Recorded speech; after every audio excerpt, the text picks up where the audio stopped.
Hola amigos, ¿cómo están? ¿Qué tal? Bienvenidos a Vamos al Teatro con Esme. Ahora vamos a empezar unas entrevistas y en esta oportunidad tenemos a Tubo de Ensayo y le damos la bienvenida a Nae Hanashiro y a Melissa Lindley.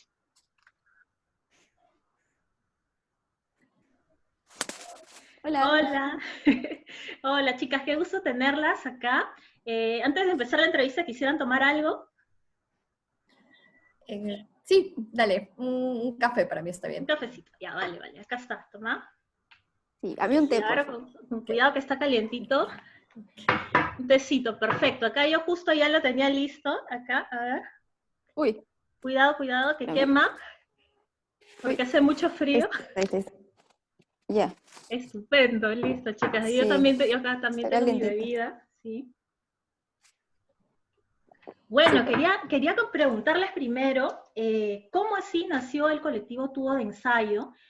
Porque yo las he estado siguiendo, sobre todo desde que empezó la cuarentena, ahí me enteré que existía Tubo de Ensayo y vi que estaban haciendo una serie de experimentos a través de lo que es el teatro y la cámara. Sí, Sí, de hecho, bueno, tío, que nadie cuente, que nadie cuente. bueno, de hecho, tu ensayo surge durante la cuarentena y un poco aparte en respuesta al hecho de que los teatros en Lima se cerraron y los proyectos que actores, directores tenían no iban a poder ejecutarse, al menos no de la manera como estaba prevista durante el 2020. Y, y entonces ahí empezamos a hablar, Melissa y también con Flavia Goya, que es otra actriz, que también está dentro de tu ensayo, a ver un poco qué podíamos hacer. Y bueno, Melissa y Flavia decían, bueno, nosotras lo que queremos hacer es actuar. Y ahí decidimos empezar a, como a preparar como una forma de experimento, y por eso el nombre tuvo ensayo, una serie de microobras que pudieran ser presentadas vía Zoom. Entonces, ya desde el inicio del colectivo, nuestra idea era empezar como con obras que fueran orientadas al uso de esta plataforma, ¿no? Y cuando empezamos a hablar las tres, ahí Micaela Valdés, que es la directora de las obras que hemos tenido, decidió como sumarse al experimento y ahí es que ya como formamos Tubo de Ensayo. Ujú. Y yo creo que ustedes han sido las precursoras, o por lo menos acá en Perú ha sido la primera obra que yo he visto a través de la plataforma de Zoom, porque antes no había visto nada similar. Había visto obras pregrabadas que las transmitían, pero no había visto algo en vivo, y eso me parece muy valioso. No sé si es que ustedes tienen otro referente en algún otro país, o surgió de ustedes hacer esto.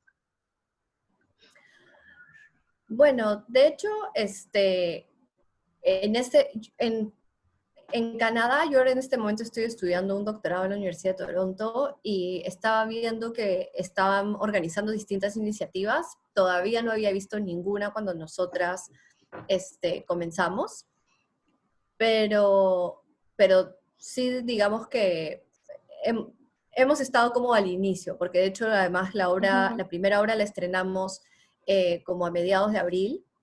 Ujú.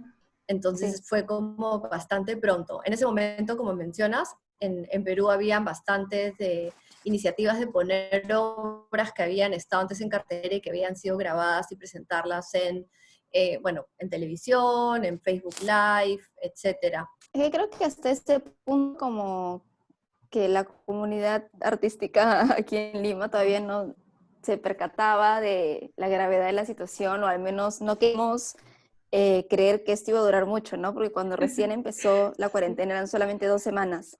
Y en esas 2 semanas fue que nosotros nos juntamos y ya estábamos conversando y todo empezó como decía Nae, ¿no? Solo con la intención de dialogar y ver como qué va a pasar ahora, pero de frente fue como, bueno, esto parece que va para largo, o sea, no va a durar solo 2, 3 semanas.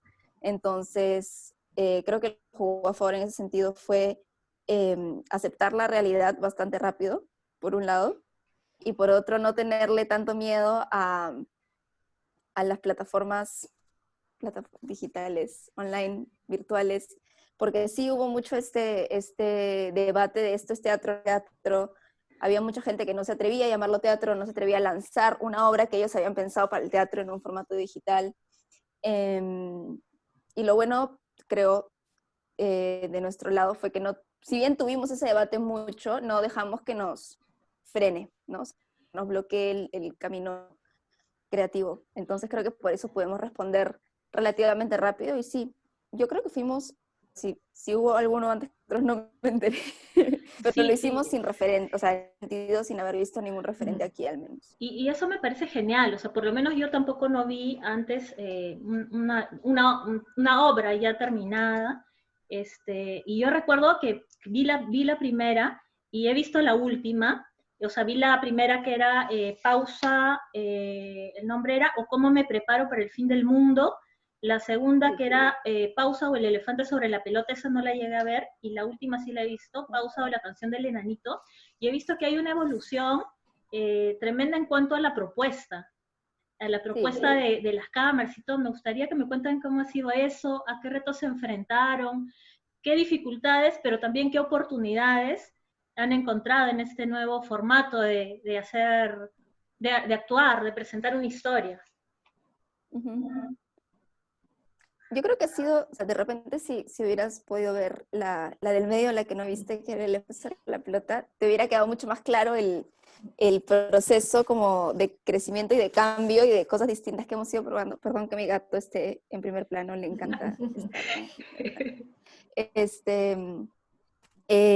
Yo creo que el reto más grande fue precisamente no tener ningún referente previo en absoluto. O sea, yo nunca había visto ningún tipo de obra de teatro, ni siquiera en épocas no pandémicas, eh, transmitida online, en vivo. Sí, nada de sí, creo que tú tampoco. Yo creo que Entonces no teníamos como... yo creo que lo máximo que he visto es, creo que ópera transmitida por el cine online Claro, al momento, pero otra cosa no. claro, exacto, pero seguía siendo en un escenario, digamos, en un Exacto. teatro con las características convencionales de un teatro físico. Eh, yo creo que ese fue el principal reto, ¿no? No tener ningún tipo de referente y tener que ir creando y tratando de traducir el lenguaje que usaríamos en el teatro a un medio totalmente distinto, porque nos pasaba mucho que veíamos el texto y lo leíamos y decíamos, pucha, si estuviéramos en el teatro me imagino que la luz se prendería acá, y luego se prendería la otra luz allá, y luego esto y lo otro, y es como, bueno, ¿y ahora cómo lo hacemos acá? Tratar de traducir todo eso. Lo bueno, creo yo, fue que hemos trabajado con textos originales, no es que no estamos montando Shakespeare virtualmente, que es otro tipo de reto totalmente distinto. Pero sí, el texto mismo y la manera en la que hemos ido planteando las historias también ha cambiado, porque de repente nadie nos puede contar un poquito más. Pero la primera historia fue simplemente, nació a partir de una reflexión que nadie había escrito sobre el inicio de la pandemia y luego se fueron explorando otros tipos de textos. ¿No, Nice? Sí, un poquito quería preguntar La pelota. cómo así, y justo va para Nae, cómo así, que ella es la dramaturga del colectivo, cómo así nacen estas historias, ¿no? Cómo así te inspiras, porque son historias creadas especialmente para presentarlas bajo este formato. Sí, bueno, en verdad, como anticipó Meli, para la primera, yo había escrito el fin de semana antes de que se declarara el estado de emergencia en Perú y en Canadá.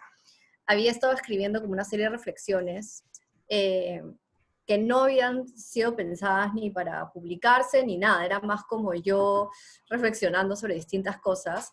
Y en el momento en el que con Melissa y con Flavia hablamos de hacer algo, yo dije, bueno, tengo un texto que son reflexiones mías, pero podría ficcionalizarlas y sacar una historia de esto.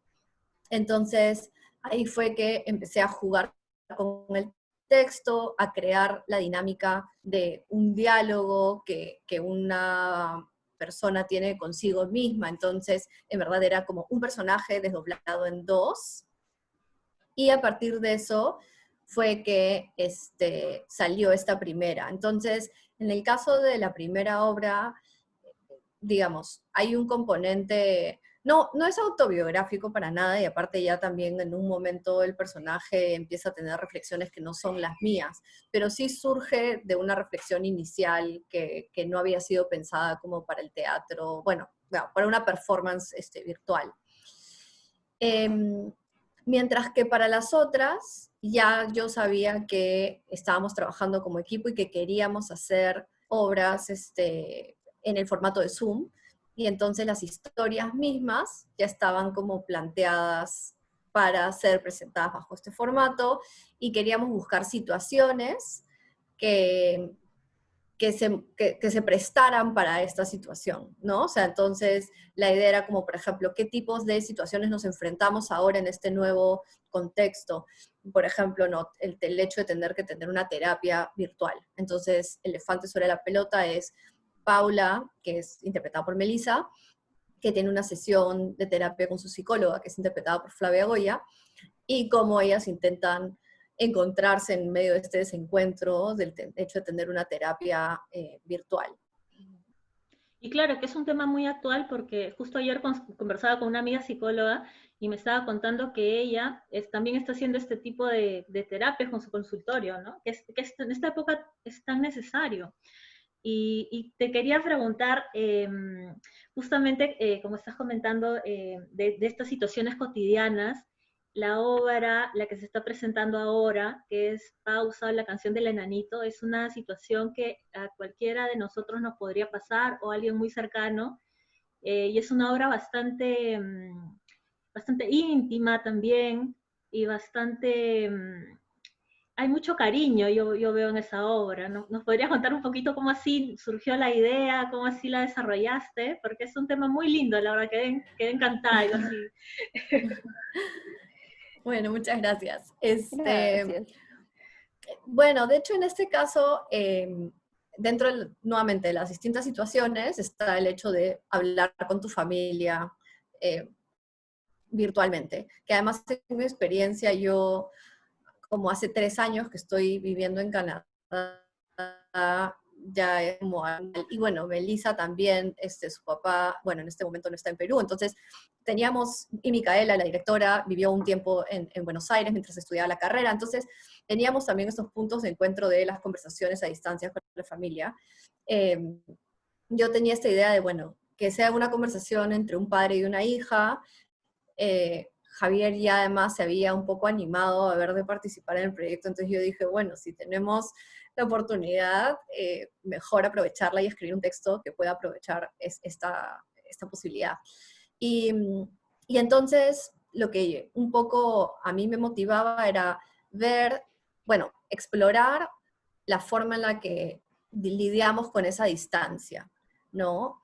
Y con problemas de comunicación que además se pueden ver exacerbados en este momento, pero que son problemas que probablemente ya existían o ya teníamos, ¿no? O sea, creo que un poco lo que yo sentía a partir de las conversaciones con mi familia, por ejemplo, incluso antes de la pandemia, es que hay veces en las cuales hay cosas que no logras comunicar porque, porque se te pasan, porque te quedas más en las cosas cotidianas, o más bien en lo último que te pasó de la semana y eso es lo que comentas, pero, pero no es tanto de que estás realmente contándole las cosas súper importantes, y a veces no es porque uno no quiera, sino porque se le pasa, ¿no? Bueno, no sé si Meli quiere comentar un poco, porque hablamos mucho también con ella sobre esto. Sí, bueno, nosotros cuando leímos el texto por primera vez nos sentimos, Dios mío, nos sentimos súper identificadas en diferentes maneras, porque yo creo que es un texto súper real y súper honesto, ¿no? Que abarca un montón de, o sea, incluso en los diálogos más aparentemente como triviales, se esconde parte, es súper humano, es parte de la vida real y de lo que pasa en una conversación cuando quieres decirle algo a alguien y te vas por las ramas y no sabes cómo entrar al tema y de repente te das cuenta que hay un montón de cosas que no se han dicho y que falta decir, más allá de lo que tienes que decirle. Entonces, yo creo que sí, así, o sea, esa es la razón por la cual está teniendo la acogida que está teniendo, ¿no? Sobre todo en las respuestas que recibimos de la gente que va a vernos. Yo creo que hay ahí un elemento súper humano que hace casi todos, o al menos todos los que nos han comentado, conecten con la obra. Sí, es un texto muy Sí, lindo. es que uno se llega a identificar realmente, ¿no? Y justo lo que decías, siempre, a veces, bueno, a veces dejamos, ¿no? Esto para más adelante, para después, para mañana, ¿no? Pero ahora en cuarentena, a veces, bueno, cuando estamos en cuarentena, mañana era igual que hoy, entonces daba, o sea, haz las cosas que te quedaron pendientes también, ¿no? Te queda como esa reflexión también. Y les Sí, quería yo lo que más me preguntar, llevo en verdad es, ay, perdón, te no, interrumpí. dime. Yo lo que más, lo que más me llevo es esa sensación de que mañana ahora sí no está asegurado. O sea, de un día a otro Exacto. como te cambió todo.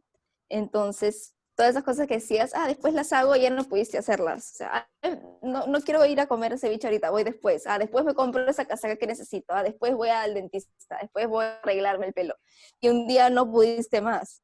Entonces, y por como 4 meses, porque recién están volviendo a ver cosas súper lentas. Entonces, yo creo que eso es también como un elemento súper importante y que dentro del contexto ayuda a que la gente también reciba esta historia de manera diferente, ¿no? O sea, te hace pensar como, ¿qué cosa no estoy diciendo? ¿Qué me puedo hacer? ¿Qué podría estar haciendo que no estoy haciendo? Y ahora sí, de verdad, hay que hacerlo hoy porque no sabes qué va a pasar mañana.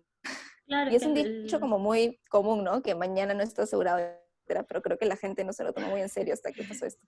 es que creo que sí, es que creo que el ser humano en general cree que es eterno, ¿no? Pero pasan cosas como esta y te das cuenta que no. Que es como tú dices, ¿no? No tienes el futuro asegurado, no sabes qué es lo que va a pasar. Y esa incertidumbre creo que, muy aparte del tema del virus y todo, creo que tener esa incertidumbre es lo que a mucha gente le estresa. eh, Inclusive ha habido casos de depresión, ¿no? En general es preocupante para todos, ¿no? Pero a diferentes personas les afecta en diferente medida.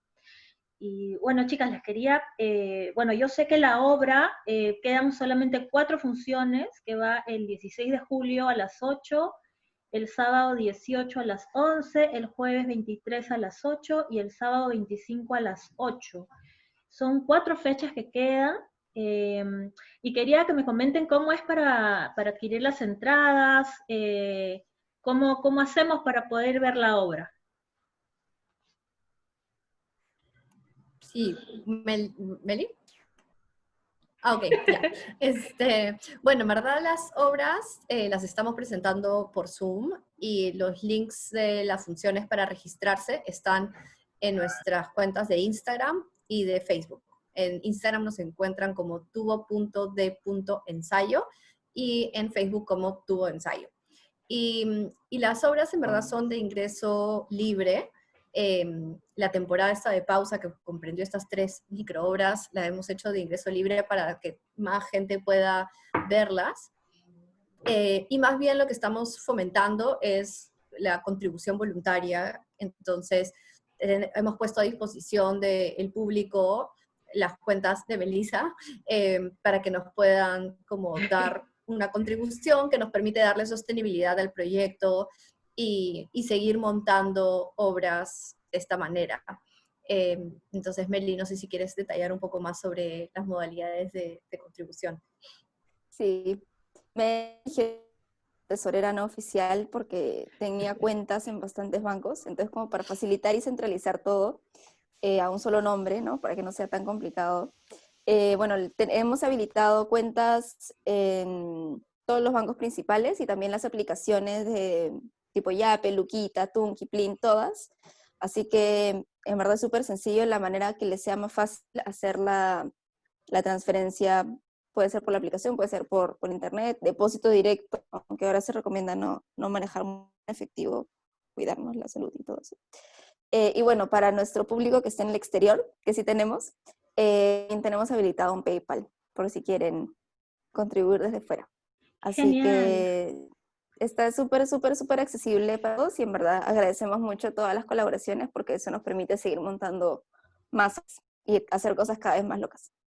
Claro, claro que sí, porque no, de repente mucha gente no sabe que no es que, o sea, se te ocurrió una idea, escribiste un texto, lo pasaste al actor, el actor se lo aprendió y ya, ¿no? Es todo un trabajo, todo un proceso. O sea, el solo hecho de escribir son miles y miles de borradores que tienes que hacer, es tiempo, es esfuerzo, es creatividad que bueno, y el tiempo es oro también, y es un trabajo en el que ustedes, en el que están haciendo un gran esfuerzo, entonces creo que es muy necesario también que haya una contribución, y qué importante que hasta este momento sea voluntaria, porque también la economía no está tan estable, entonces creo que también es como un aporte de ustedes como colectivo hacia la sociedad, para que ambos estén de alguna manera beneficiados, ¿no? Es un win-win, digamos. Eso me parece muy, muy bueno, y también es la responsabilidad, creo que también tiene el artista, ¿no? Porque en ese aspecto el artista,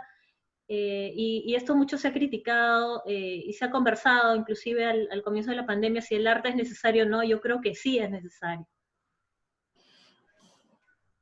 ¿no? Sí, Sí, completamente de súper, acuerdo. súper, súper necesario, sí. Y Em, otra cosa chévere que está, perdón, ay, sí, no, no, qué difícil es hacer entrevistas digitalmente.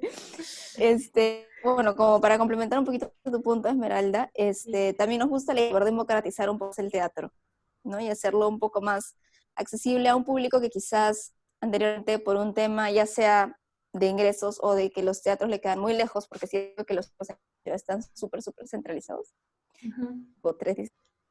Entonces, por diferentes temas, no se atrevía a ir al teatro, no tenía el tiempo, no tenía los recursos, etc. Eso también es una manera de hacer el teatro a un nuevo público, ¿no? Y hacerlo de una manera mucho más cercana y también de acuerdo a las posibilidades que estamos viendo todos hoy en día, ¿no? O sea, a nosotros sí nos parece importante que se aprenda a valorar el trabajo del artista, pero no tenemos por qué ponerle un precio exorbitante a una entrada cuando nosotros es más valioso poder capturar más público. O sea, no puede pagar 50, 60 soles, pero sí puede pagar 5, 10, 15, 20. O sea, lo importante es poder ir a la mayor cantidad de gente posible y también compartir el arte con todos los que quieren. Sí, y yo creo que es una bonita oportunidad para acercar al público que no ha visto teatro antes, porque el público que es asiduo al teatro siempre va a ir al teatro, va a buscar la manera, va a experimentar también. Creo que es mucho más fácil que quiera experimentar algo nuevo, pero alguien que no ha visto nunca teatro, creo que también es una manera amigable, ¿no? De poder empezar a disfrutar de historias y de interpretaciones. Chicas, ¿algo más que quisieran agregar? O invitar tal vez al público que vayan a ver la canción del enanito. Sí, bueno, primero agradecerte muchísimo por la entrevista y por tenernos en este espacio virtual. Y animar al público a que vengan a ver esta obra. Es una obra corta, dura unos 20 minutos. Hemos apostado por un formato más corto porque creemos que también la comunicación a través de esta plataforma y una obra demasiado extensa puede ser un poco difícil de concentrarse, ¿no? Como uno, aparte, cuando va al teatro, se desconecta, entras al espacio del teatro y entras al espacio de esta ficción, mientras que acá estamos en nuestras casas, es un poco difícil como manejar con que hay otras cosas ocurriendo en el espacio. Por eso hemos apostado por microobras. Y bueno, tenemos esta historia que para nosotras es una historia que la sentimos muy personal, ¿no? Como bueno, los 5 que formamos el equipo con Javier. Entonces los invitamos a que participen de esta. Claro que Que sí. nos quedan súper poquitas fechas, así que sí queremos invitar a todos a que se inscriban, y si tienen algún problema consiguiendo las entradas o no entienden cómo funciona el registro, etcétera, siempre estamos disponibles en nuestras redes sociales, así que nos pueden escribir sin problema. Listo, genial. Chicas, muchas gracias. Ustedes han sido mi primera entrevista. Estoy muy contenta de haberlas conocido y haber podido conversar con ustedes. Así Muchas que gracias, Esmeralda. yo siempre digo una frase que al final, que que digo, vayan al teatro, porque ir al teatro siempre es una buena idea. Y ahora que no podemos ir, digo, vean teatro, porque ver teatro siempre es una buena idea. Muchísimas gracias. Nos vemos en el teatro o a través de la pantalla. Okay. Ahí no. Muchas gracias. Muchas gracias. Chao.